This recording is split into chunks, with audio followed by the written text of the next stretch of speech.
Quest Audiobooks presents an unabridged recording of Forged by Vanessa Nelson, narrated by Emma Gregory. Chapter 1. A bitter wind cut through Max's sweatshirt and loose-fitting, lightweight trousers, reminding her that winter was on the way. She should have put an outdoor coat on, but it hadn't seemed worth the effort of struggling to get a narrow sleeve over the finger-to-elbow cast that held her dominant hand and wrist immobile. She hadn't intended to be out in the garden for this long, and hadn't even bothered with socks, shoving her feet into unlaced calf-length boots. The small altar in her garden now gleamed, thanks to her little bit of outdoor work.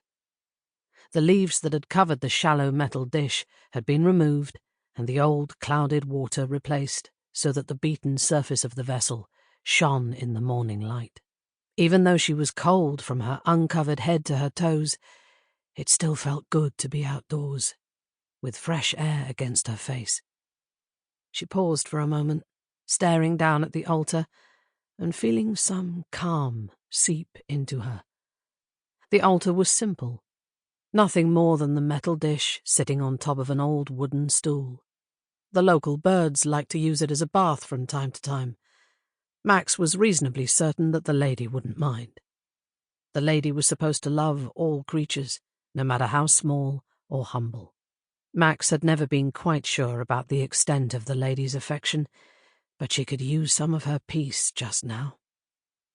She turned back to the house, bootlaces flapping as she walked.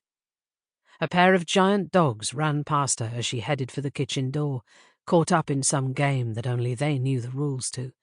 Max smiled, watching her shadow hounds play. Cass and Poll were in their everyday forms, short coats gleaming in the weak sunlight.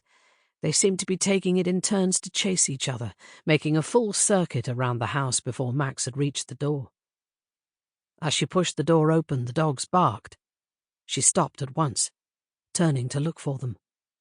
The barks had been sharp, calling for her attention. Something had interrupted their play. They were all business as they ran back around the corner of the house, attention going along the drive, past her battered pickup, and to the road. It didn't take long to spot what had alerted her dogs. A small convoy of vehicles pulled to a stop outside her gates. 3 cars, sleek and dark and bristling with magic. She stayed where she was, dismay turning her stomach. She recognized that magic, and its presence here was not a good thing. Sample complete. Ready to continue?